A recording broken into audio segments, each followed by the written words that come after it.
Hey, listeners, we released a second episode of our short run series, The Normals, on Tuesday. Be sure to check that out. And our last episode in that series comes out on Tuesday. This is a science podcast for April 16th, 2026. I'm Sarah Crespi. First up, new tech for keeping quantum computers cool without depending on a rare helium isotope. We hear from freelance journalist Zach Savitsky for that one. Next, the potential harms of commercialized prediction markets with researcher Nitzan Pakin. And finally, a bonus segment with a working life author on how podcasting changed one Ph.D. student's life.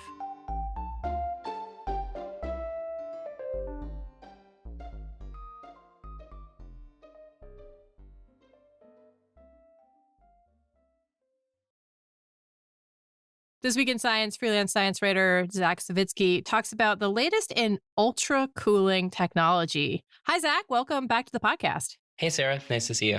So there are a few drivers to getting new cooling technologies online. One is that quantum computers are going to be getting bigger and they need to be cold. And our supply of helium-3, which is kind of the main element behind keeping things ultra cold, our supply of that is getting much smaller.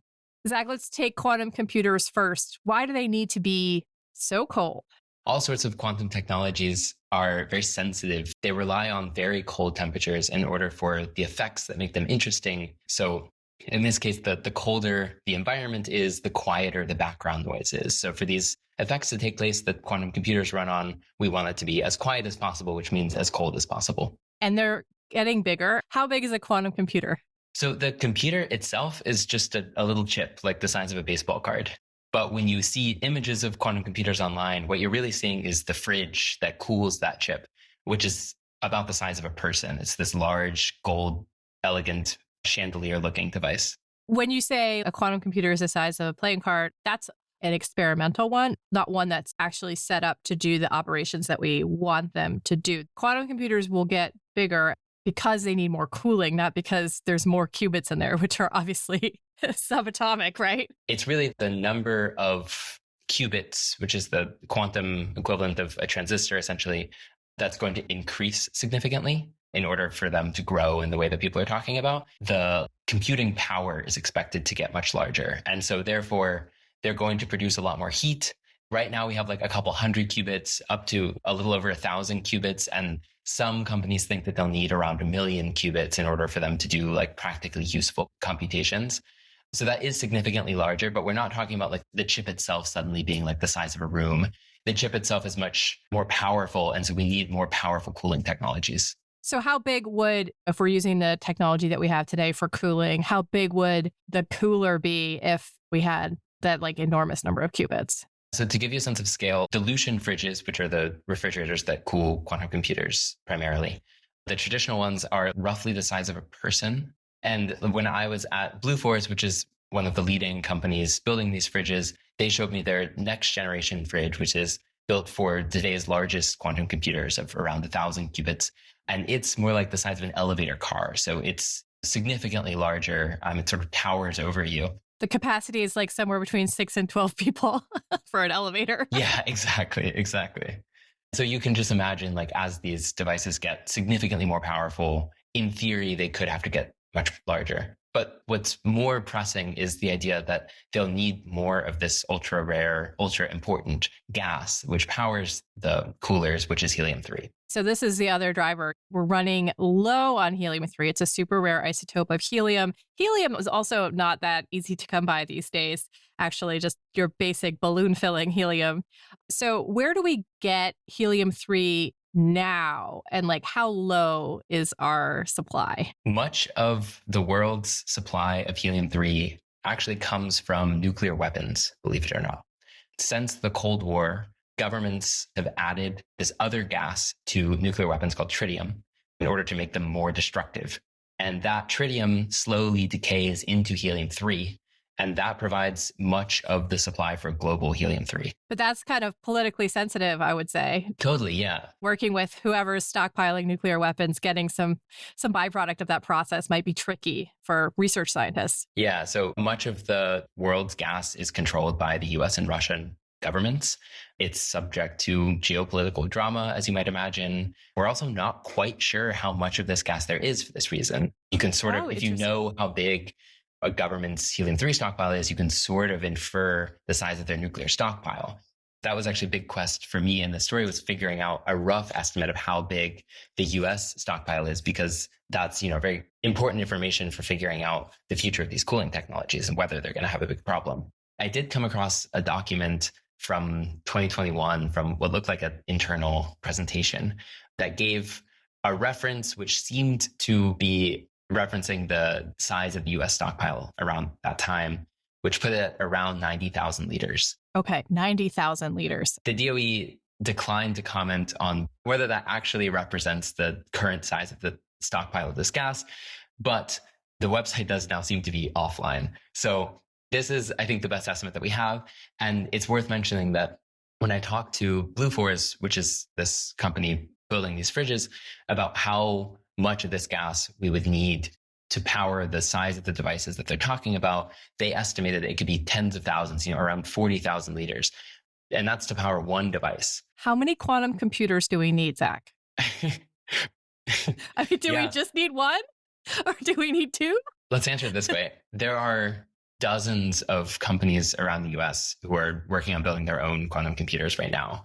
There are probably hundreds of companies around the world who are working to build these. And so if we only have the gas to cool one or two of these devices, there seems to be a mismatch in expectations going on somewhere. How is it involved in making things ultra cold in these dilution fridges that are used for quantum experiments and quantum computing? If you think about how a normal, like your refrigerator at home works, you have this series of tubes and they all pump this refrigerant around.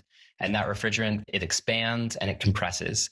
And in this process of undergoing these phase changes, it sort of sucks out heat from inside of the fridge and it dumps it out in the back of the fridge. Dilution fridges are doing the same sort of thing, but with a different refrigerant here. And it goes through a different sort of phase change. And so rather than this liquid that's pulsing through your refrigerator at home, it's using a combination of helium-3 and helium-4 isotopes. And something very special happens with these helium gases, which is that below a certain temperature, which is very cold, around 1 Kelvin. Should I explain what Kelvin is? Should I say that in Celsius? So absolute zero is 0 Kelvin, which is minus 273 Celsius. Below around 272 degrees Celsius, something very strange happens that helium-3 and helium-4, that this mixture of gases will separate, sort of like oil and water. And then you can get the helium-3 on top to dilute into the helium-4 layer, essentially. And this process is endothermic, which means that it takes heat and it does this very efficiently. And so it's able to get things to very, very low temperatures. That's the basic premise of how dilution fridges work. You're a fraction above absolute zero. This is the coldest kind of place on Earth. It's the coldest place in the universe, actually. It's hundreds or thousands of times colder than the vacuum of deep space. Oh my God. That's just kind of mind blowing. I mean, really. So this is kind of the standard everyone is trying to meet when they're looking for alternatives to helium-3 as the kind of basis of the cooling technology. But before we kind of go into those other technologies, is there another way we could be getting more helium-3? We could just get a lot of it and then we can keep making bigger and bigger fridges. So this is something that a lot of people are looking into given the potential future shortage of helium-3. So there are a couple different routes that people are taking. Companies who are building dilution fridges are looking to optimize their fridges to use less helium-3. That's one option. Others are looking for new sources of helium-3, which could include building new nuclear fission plants, which have tritium as a byproduct, and then that decays into helium-3. They could also repurpose other plants to produce more helium-3. There's also this other more out there solution of flying to the moon. Yeah, the moon, for some reason, has a lot of helium-3 on it. So we can just go mine on the moon. That's the thought. Yeah. It's a pretty simple idea. Like helium-3 is in the universe, it's not very rare. It's actually quite common. It's one of the most abundant isotopes in the universe. And it's produced in the sun, of all places.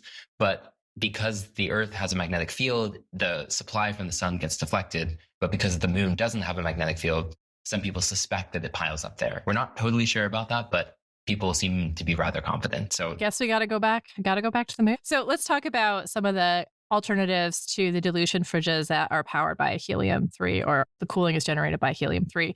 One that I thought was really interesting, especially because of the size aspect that we're talking about, is doing on-chip cooling. So building into these chips the ability for them to cool themselves. How would that work? What kind of technology or physics goes on in there? There are a couple of ways that people are trying to build fridges without relying on helium-3 altogether. Some of these involve cooling on the chip directly itself.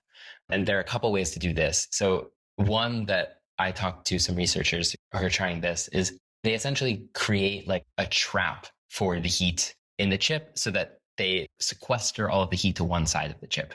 Now, when we're talking about heat on a quantum chip, there are two important sources of heat. So it's the energy of the electrons in the chip, and it's the vibrations of the chip itself. One idea that people have is you can use a certain combination of materials that basically traps the hot electrons. So it gets them to jump from one material into the other material only if they have above a certain threshold of energy. So that filters out, only the hot electrons are going to go over there. And then it gets them to stay there, basically. And then it also happens to reduce the amount of vibrations that's happening in the material. So it has this double effect of cooling, basically. We really need to get into the very basic physics of heat in order to understand how to do this at such a small scale with such tiny things. It's really interesting. So how far along is this on the chip cooling technology? Is this something people have built, or are they like close to under 1 Kelvin cooling with that?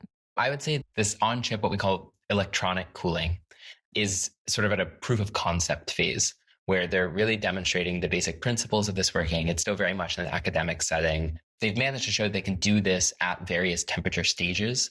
Now they're working on putting those stages together in order to get a streamlined process that cools in, all the way through the pipeline. And they're trying to build a platform that can get you basically from the entire range where helium-3 is needed. So that one we're calling it electronic cooling, but there's also this other one that kind of relates to LEDs, which I think of as like, it's low energy lighting supply. This really blew my mind to think of an LED as basically a heat pump. Can you talk about that one? The basic idea is that, like you said, we think of LEDs as being very efficient. The idea here is that they can sort of be, in some very specific sense, they can be more than 100% efficient. And what I mean by that is that if you're thinking about the efficiency of light as how much electricity you put into it versus how much light you get out of it, imagine for a moment that for this LED, you need 5 watts to power it. If you supply the LED with a little bit less than 5 watts, say 4.5 watts, the LED can actually suck up the remaining half a watt of energy from the heat in the environment and use that to glow anyways. And so in this sense, it is actually cooling the room around it. And so the general idea here is that you're going to use this effect to get additional cooling. My LED lights are not cold. Yeah. I'm touching one right now. Yeah. So there must be a lot of other stuff happening. But when you're at the quantum level, this is something that you can observe and would actually be meaningful when you're trying to squeak down under 0.5 Kelvin. Yeah, I should say they actually haven't even conclusively demonstrated this photonic cooling effect yet. They have some indirect evidence that it happens. Some people seem pretty confident that it is in fact a thing, but exploiting that for actual commercial applications is another story. Theory's there, the math might check out, but getting the materials assembled and operational is still on the horizon. Yeah. Okay, very cool. All right, so we're going to move away from on-chip cooling technology to a different kind that actually is available now, and this is magnetocaloric cooling. This is something that you could get. It doesn't necessarily get all the way down to quantum computing temperatures. How does that one work, and how has it been implemented for getting things super cold? Magnetic cooling has been around actually before dilution refrigerators. It's been around for a long time. There are certain types of materials called magnetocaloric materials, where when you put them in a magnetic field, they will heat up. When you put an object in a magnetic field, what happens is that basically the atoms inside this material have their own little magnetic fields. You can think of them as little arrows. And so when you apply the magnet, all those arrows align. The material gets magnetized. When we put this material in the magnetic field, all these arrows align, the material heats up, and then we take that heat and we dump it away. The arrows in the material will naturally disorder and start to misalign.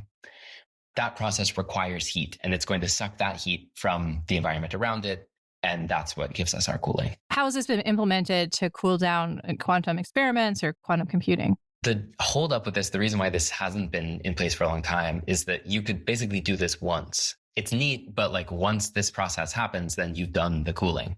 And what companies like Qtra in Germany are starting to do is they've figured out a way to do this continuously, which is essentially you just take two of these cooling devices and you attach them both to the same device simultaneously. And then when one of them is actively cooling, the other one is disconnected and it sort of resets. And then you can flip between the two of them and then get this continuous cooling. And so all you need for that is just the materials and some electricity to get things cold. You don't need helium-3. And the magnets. And the magnets, yeah. But no helium-3, yeah, importantly. And so that's cold enough right now for people who want to do quantum experiments, who want to do it in the lab. It's mainly, at this point, it doesn't get quite as cold or have quite as much cooling power. So this ability to keep things cold as solution bridges do. But it is proving useful for characterizing quantum devices, sort of testing them as they're being built. But at the current stage where they are, we couldn't use this to run a full quantum computer. But they have hopes that they'll get there one day. Is anybody looking into just like not having quantum computing being so cold? Is that an area that people are exploring? It's kind of like a big technological hurdle to get your computer to work if it has to be really close to absolute zero. This is definitely something that people are looking into. And there are some modalities of quantum computing that are supposed to work at much higher temperatures. The caveat here is that, well, for one, we don't have a quantum computer at the size, at the scale that we want. So it's unclear which one of these is actually going to scale. Some of these that do require very low temperatures, they're going to keep on pushing ahead. It may be that those are the only ones that prove scalable, and then we need these low temperatures.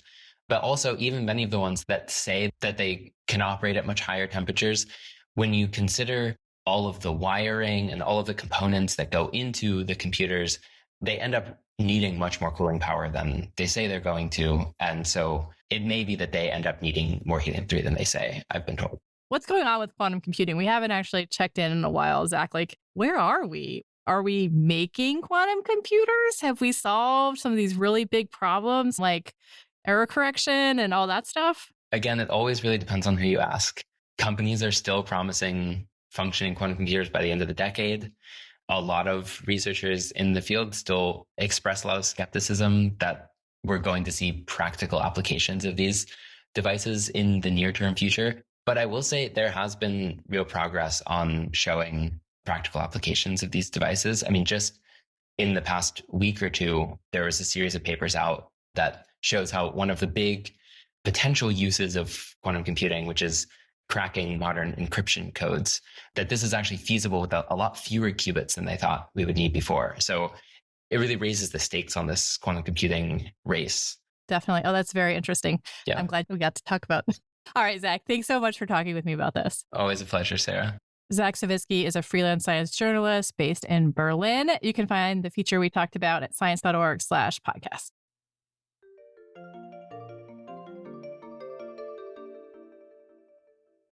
So good, so good, so good. Everything you want for summer is at Nordstrom Rack stores now, and up to 60% off. Stock up and save on the brands you love like Vince, Sam Edelman, Frame, and Free People. Join the Nordy Club to unlock exclusive discounts, shop new arrivals first, and more. Plus, buy online and pick up at your favorite Rack store for free. Great brands, great prices. That's why you Rack. Wishing you could be there live for the big game, soaking up the atmosphere of the crowd. But too often, life gets busy, or the price holds you back. Priceline is here to help you make it happen. With millions of deals on flights, hotels, and rental cars, you can go see the game live. Don't just dream about the trip, book it with Priceline. Download the Priceline app or visit Priceline.com. Actual prices may vary. Limited time offer. Also on the site this week, freelance science writer Hannah Richter wrote for the news side about the Pacific Coastal Fog Research Project. This is a big initiative looking to better understand fog, which turns out to be a vital water resource that could be lost in a warming world.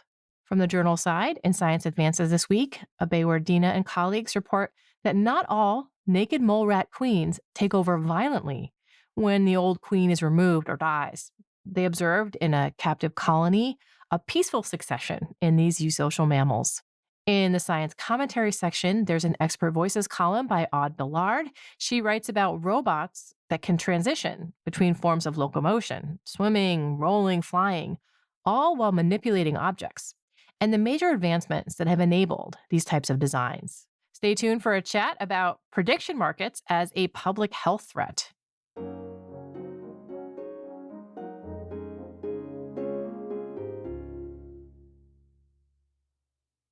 This Week in Science, Nitsan Pakin wrote a policy forum on the potential harms of the rise of prediction markets and how they can be studied and potentially addressed. Hi, Nitsan. Welcome to the Science Podcast. Hi, thanks for having me. Just a note on transparency here. My brother-in-law is the chief legal officer for one of the big prediction markets. But we really haven't talked about his work very much, which you'll be able to tell as soon as I start asking these really basic questions right now. So Nitsan, can you walk us through an online commercial prediction market experience right now? Prediction markets are a way to kind of place your guess in a way, or forecast or bet on whether a certain event is likely to happen or not.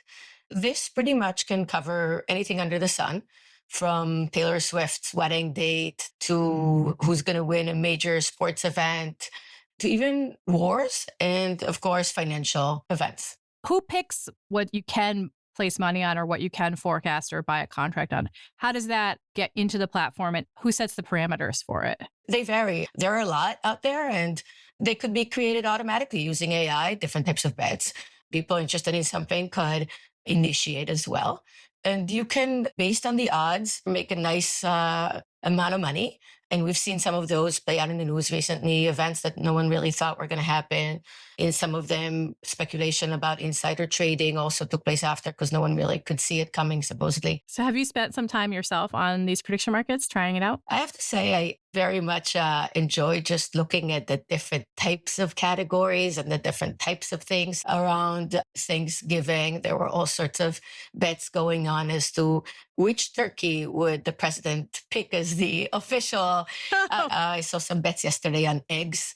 The other times it's more interesting and revealing about the financial markets or about geopolitical events that are very much integrated then into mainstream media. It's interesting to follow. There's this idea in academia that crowdsourcing information like this, predictions about the future, forecasting, can yield very useful results. Different than surveying people or asking experts.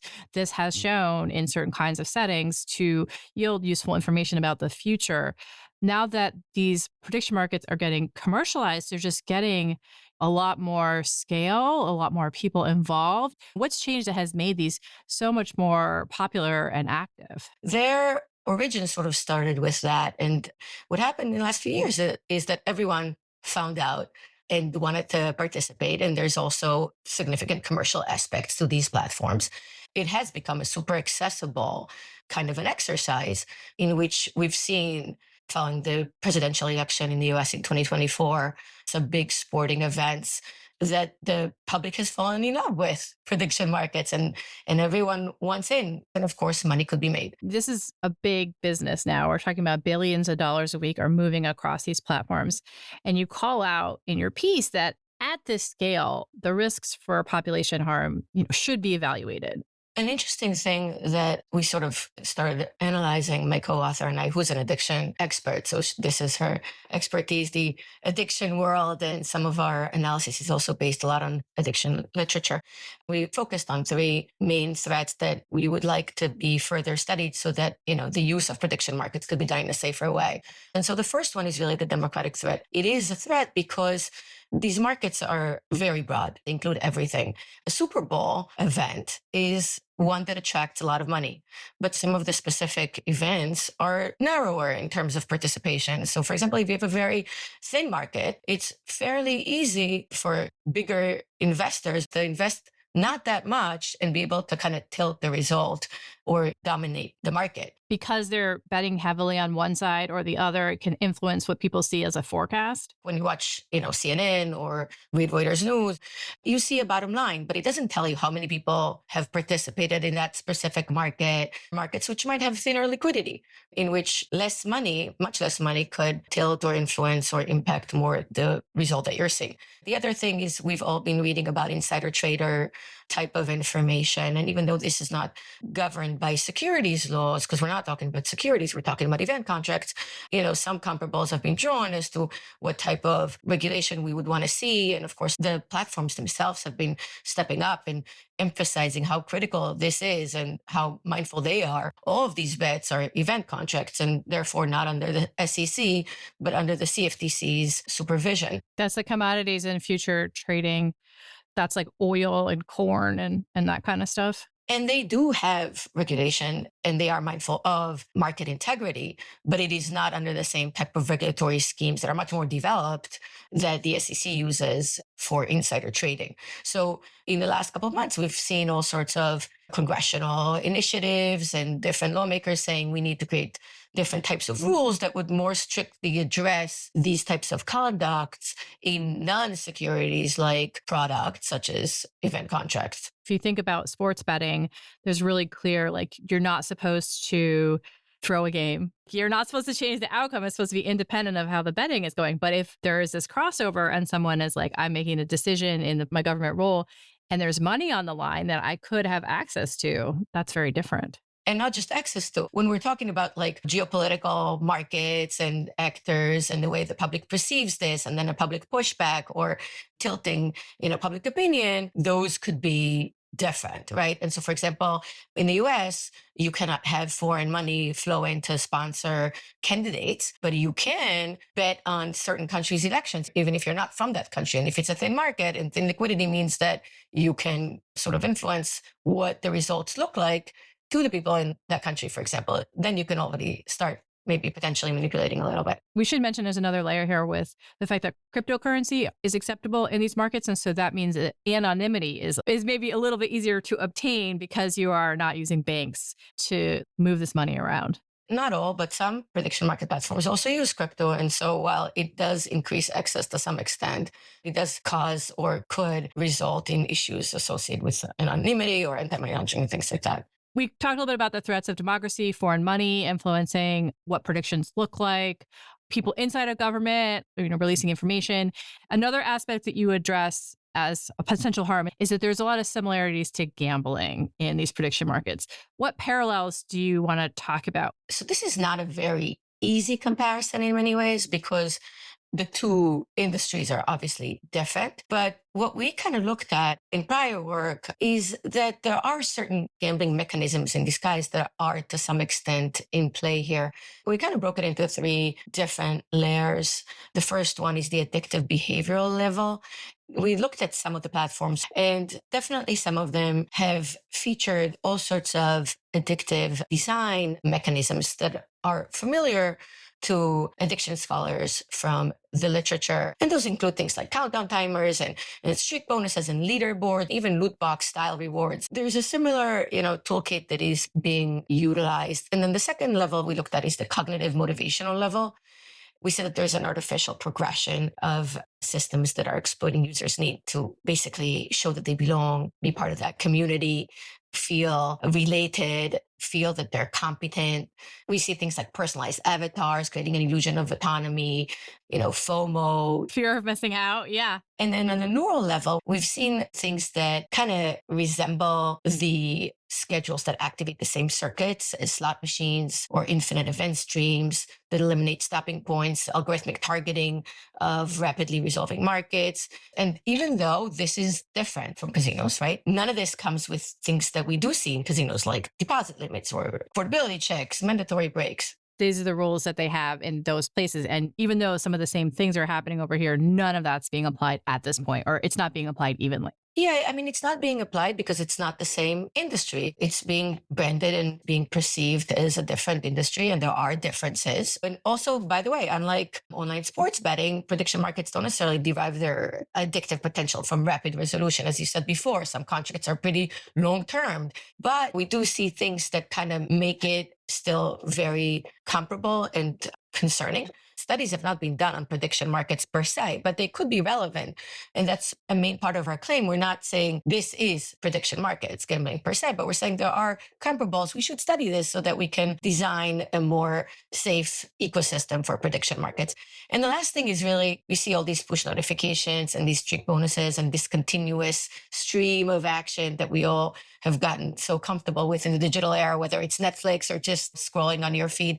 And this is ongoing all the time. So even if one contract is not coming up anytime soon, you have all these other things that are filling you up with excitement. So getting into the specifics of the harm here that's possible, is it mostly from like this along the same lines of if there is something bad happening, is it related to gambling addiction? So a few things. One, we do know that the World Health Organization has recognized gambling as a mental health disorder. Gambling addiction? Right. That requires attention. And we see that online gambling is a big part of it. The numbers are much higher. Not every single person that is going to place a bet on a sports betting platform, and certainly not everyone that is on a prediction market is going to get addicted, right? But it's a game of numbers. It's a game of scale. We've created this opportunity for very large number of people to go on and use these platforms. If we even stick with the traditional low number, even if we go with the 2 to 3% of users that develop behavioral disorders, if you scale it up to, dozens of millions of participants, these numbers become significant. The larger the pool is, the more people could be impacted. And when we talk about people that suffer from addictions, each individual like that impacts 6 people around them.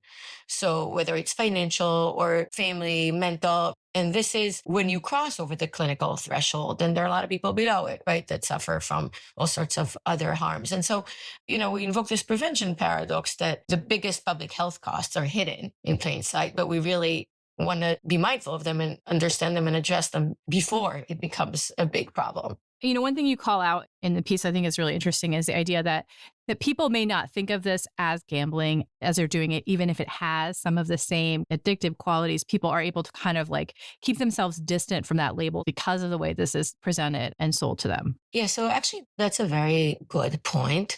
As it is, no one wants to come out and say, I'm addicted to something. A lot of this is being rebranded as forecast rather than betting or gambling.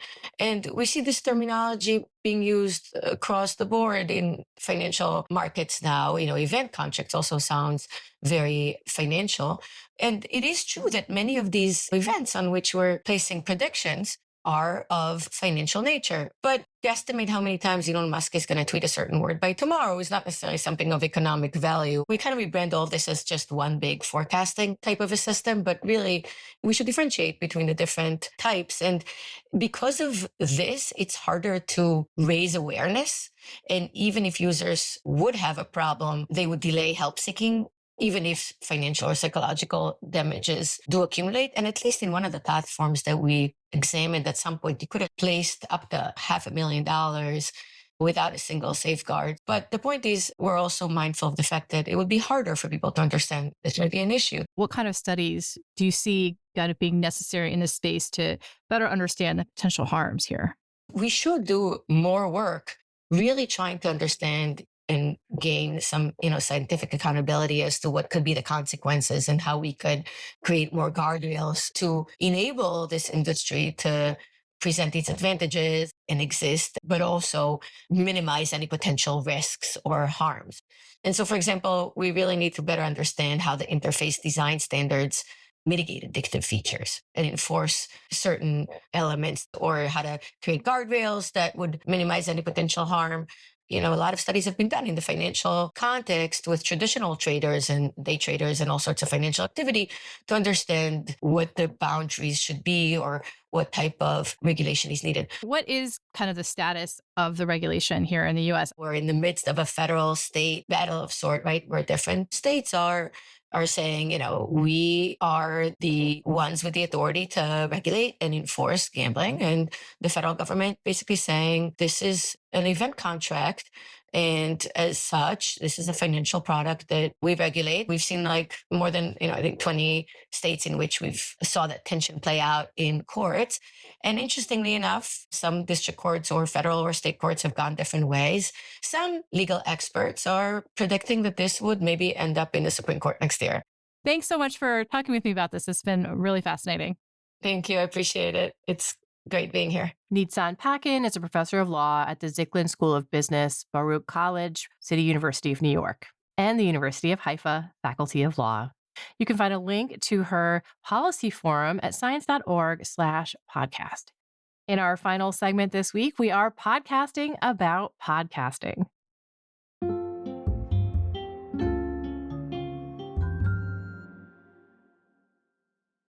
This week, we have a special treat. We have a science podcaster, Filippo Dall'Armellina. Filippo is a co-host of Neuropodcases. This is a neuroscience podcast that covers basic research and translational medicine.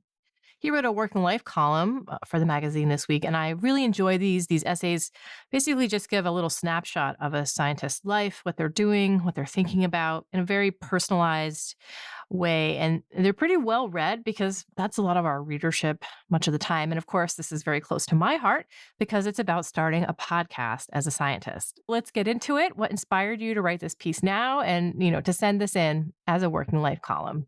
The moment that really inspired the article that I wrote for Science came when one of our guests forwarded me a message from a listener overseas. They had just been diagnosed with a small brain tumor. And after listening to our episode, they reached out to ask about possible ways to get involved in research and clinical trials. And I was in the middle of a frustrating stretch in the lab. So reading that email made me pause for a second. It was a sudden reminder that science doesn't just exist inside the lab or in the papers. It can reach people and have a real world impact as well. So that moment really shifted my perspective and shaped how I approached both my research and science communication in general. So how did this come about? How did you decide to take to the airwaves? Everything started out of this phase in my PhD at the very beginning, where I was struggling to see the long-term effects of the work that I was doing every single day in the lab. I've always been a very avid podcast listener. I would usually listen to a couple of episodes per day. I realized that I wanted to do a little bit more science outreach. So I had volunteered at the Museum of Liverpool, the World Museum. It was a science event for children. They were basically showing them a few instruments researchers use in the lab.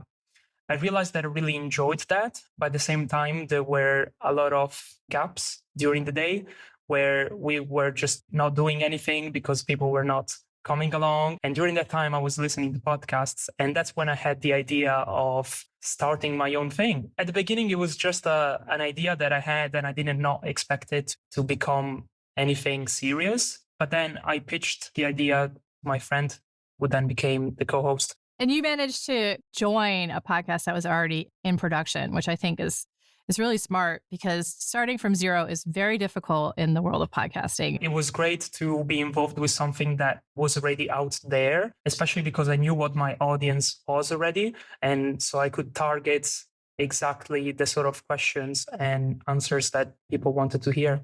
You're now interviewing researchers about their clinical, is it experiments or results, or what do you focus on? Yeah, so what we usually do is reach out to clinical researchers or basic researchers who are doing experiments or who have just published work that has major translational applications. So we obviously care about the applications of research.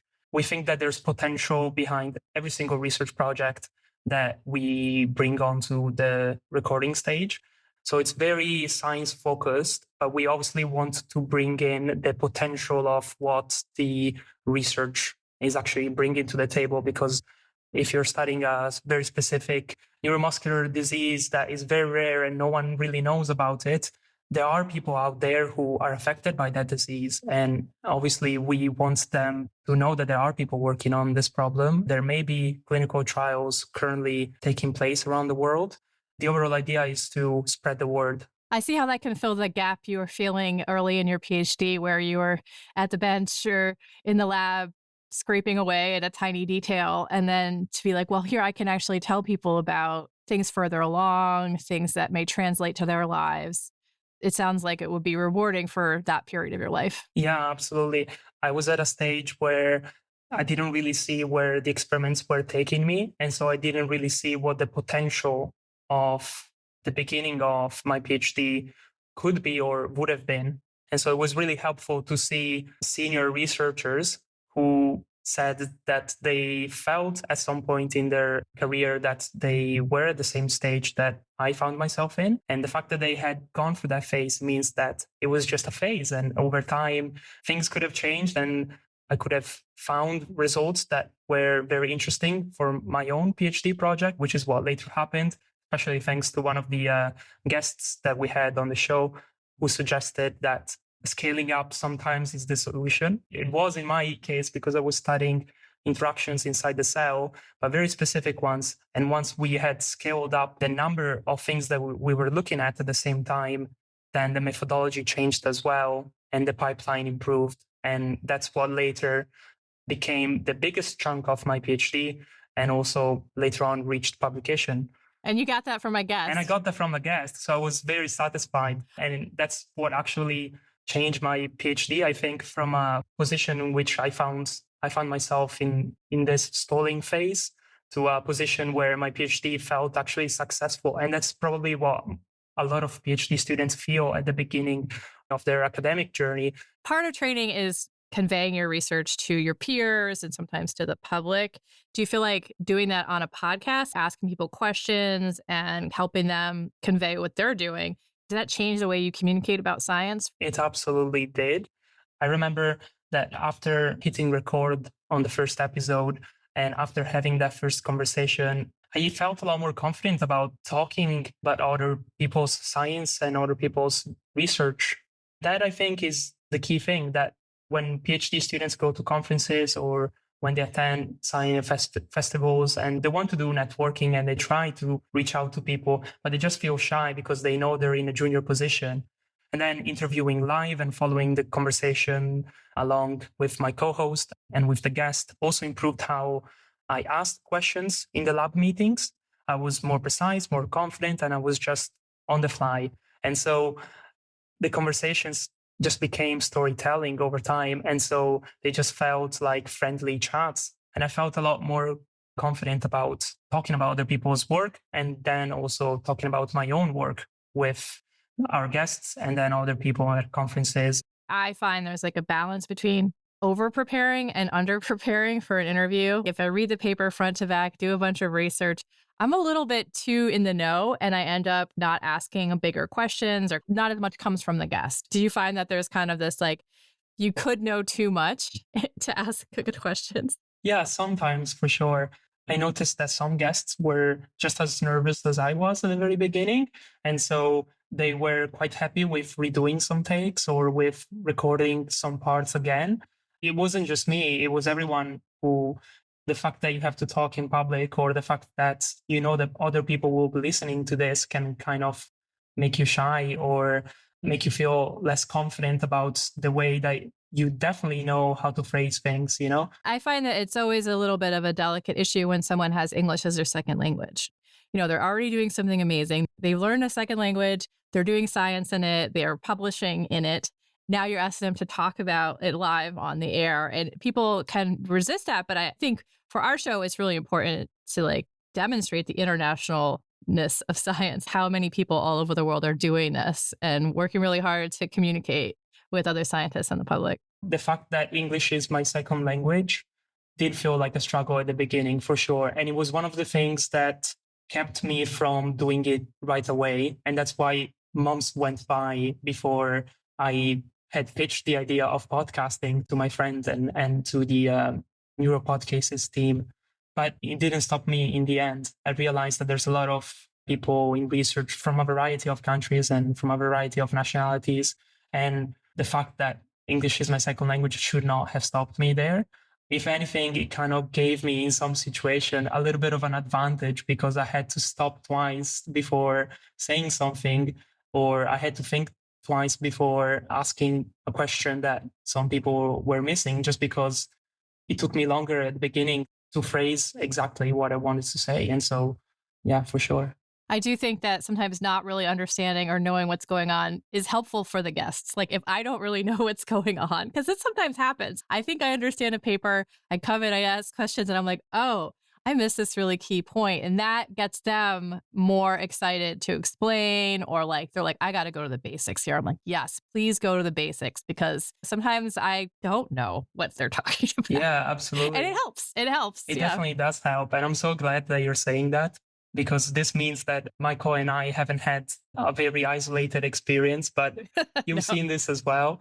We did actually do this one test where in an episode, I didn't really know much about the topic, but I was very intrigued by the potential of the research from a clinical point of view. But Michael and I didn't really know much about that topic. And so obviously what we usually do is spend a bunch of time reading the papers, the publications, and educate ourselves before obviously hitting record and getting into the conversation with the guest. But what we did this one time, we just showed up with no knowledge whatsoever of what the background was. And I think it was one of our most listened episodes so far, just because we needed to ask the guest, obviously, to slow down a little bit and to just give a wider background to everything. You know, people that were also experts in that area will listen to the episode and they will probably still enjoy the introductory bit, but it's everyone else who is just missing out. And so I think that's a very important part. It sounds like you really benefited a lot in your scientific career, in the PhD process, from doing this podcast. Do you feel like it had benefits outside of that for your personal life? Yeah, absolutely. So at the beginning, it felt overwhelming, but in a wonderful way. I mean that in a really wonderful way, because I felt hope for science and a deep sense of connection with my academic colleagues. And I had lost that. I have to be honest with myself and with everyone in the community. I definitely had lost that. And here I was stuck in the lab, worrying about minor technical setbacks. And suddenly I realized that something that I had been doing was making a tangible difference in someone else's life. And so it reminded me why I became a scientist and why outreach actually matters in the first place. I definitely had this turning point during my PhD, emotionally and professionally. I've always been interested in other people's research outside of my PhD and outside of my education and my background. And so making that a hobby and then a profession as well, I had not seen that coming, but doing that was definitely one of the best decisions I've made in my life. Are you recommending everyone start a podcast? or is there some more general advice that you could share for other people who might be in your position? I think the general lesson here, the general advice that I can give is to find any project outside your main area of interest and your research that keeps your curiosity alive. You may not have encountered the same problems that I have at the very beginning of my PhD, but in general, in science, I think it's always good to have a side hustle or a side project that involves science and research. So let's be honest, people who do research are people who are passionate about science in general. Chances are it'll show up in your hobby. Yeah, exactly. So having something like that will show up as a hobby would be great. I'm not saying that everyone should start a podcast now. So it could be just general outreach at museums or volunteering or mentoring someone, or even just talking about your science with someone outside of your field or with your friends. So these experiences can teach you skills that you won't learn in the lab, I think, like communication and perspective, and above all, confidence. And they can actually feed back into your research in surprising ways, maybe later on in life, like it happened for me. Thank you so much for talking with me. This has been wonderful to hear about. Thank you so much for bringing me on the show. It's been a pleasure. And that concludes this edition of the Science Podcast. If you have any comments or suggestions, write to us at sciencepodcast@aaas.org. You can find us on podcast apps, search for Science Magazine, or listen on our website, science.org/podcast. This show was edited by me, Sarah Crespi, and Kevin McLean. We had production help from Podigy. Our music is by Jeffrey Cook and Wenkoi Wen. On behalf of Science and its publisher, AAAS, thanks for joining us.